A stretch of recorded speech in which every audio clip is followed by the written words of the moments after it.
Panorama group, जो सोचता है वो करता है। आपके अपने सपनों का आशियाना। लेकिन ये मैं जानता हूँ कि नरेंद्र मोदी जी का मैनेजमेंट और उनका काम, जिसके चलते वहाँ पर भारी जीत हुई हरियाणा में। और दूसरी बात है कि एक मीठे फुटा है कि नरेंद्र मोदी जी के बारे में कहा जा रहा था कि शेड्यूल कास्ट के लोग उनके नहीं होते हैं। नमस्कार, आप देख रहे हैं सिटी पोस्ट लाइव और मैं हूं आपके साथ हर्षिता प्रताप सिंह।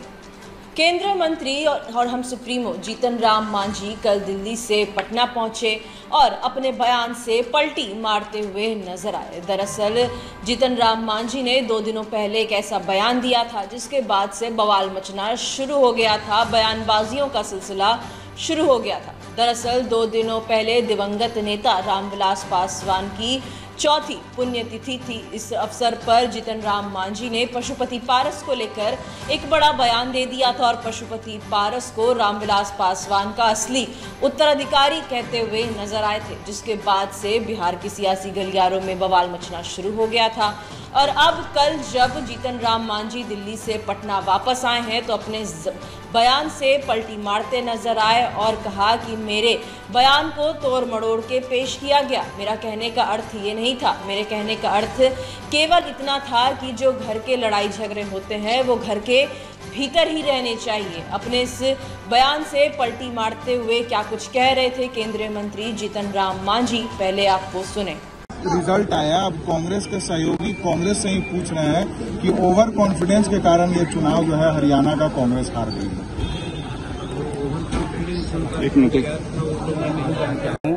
लेकिन ये मैं जानता हूँ कि नरेंद्र मोदी जी का मैनेजमेंट और उनका काम, जिसके चलते वहाँ पर भारी जीत हुई हरियाणा में। और दूसरी बात है कि एक मीठे फुटा है कि नरेंद्र मोदी जी के बारे में कहा जा रहा था कि शेड्यूल कास्ट के लोग उनके नहीं होते हैं।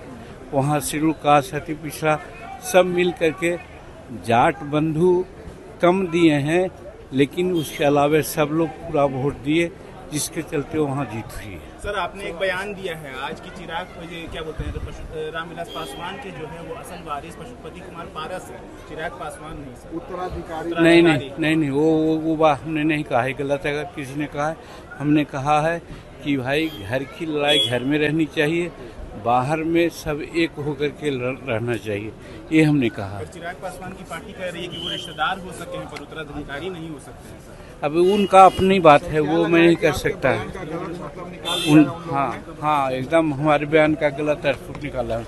हमने कहा है कि घर की लड़ाई घर में रहनी चाहिए और बाहर में अपनी लड़ाई नहीं जानी चाहिए, सब मिलजुल करके राजनीति करनी चाहिए, जिससे कि दलित वर्ग के लोगों का उत्थान हो। हरियाणा में कांग्रेस की हार के बाद कांग्रेस के सहयोगियों ने ही कांग्रेस पर सवाल खड़े करने शुरू कर दिए। चाहे आम आदमी पार्टी हो या फिर उद्धव ठाकरे, कांग्रेस को लेकर ये कहा गया कि कांग्रेस अपने ओवर कॉन्फिडेंस के वजह से हरियाणा हार गई। कांग्रेस के सहयोगी दल ही कांग्रेस पर सवाल खड़े करने लगे और ये भी कहा जाता था कि प्रधानमंत्री नरेंद्र मोदी को पिछड़े जाति के लोग वोट नहीं देते हैं, जिसके बाद जीतन राम मांझी का ये बड़ा बयान सामने आया। उन्होंने कहा कि कांग्रेस चाहे कुछ भी कहे पीएम मोदी के बारे में, लेकिन ये सब जानते हैं हरियाणा की जीत प्रधानमंत्री नरेंद्र मोदी के कॉन्फिडेंस के वजह से हुई।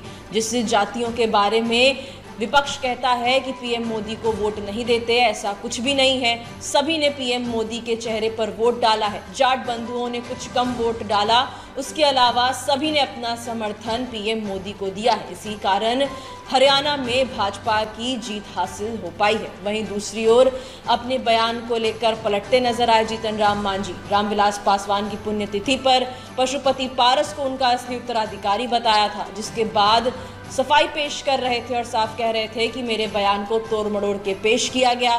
मेरा वो अर्थ नहीं था। मेरे बयान का केवल इतना अर्थ था कि घर की लड़ाई घर में रहे और जहां राजनीति की बात आती है वहां सब मिलजुल कर एकजुट होकर लड़ाई करें तमाम मुद्दों को लेकर। और क्या कुछ कह रहे थे केंद्रीय मंत्री जीतन राम मांझी, ये हमने आपको सुनाया। फिलहाल इस खबर में इतना ही। आप आगे की खबरों के लिए देखते रहिए सिटी पोस्ट लाइव। धन्यवाद।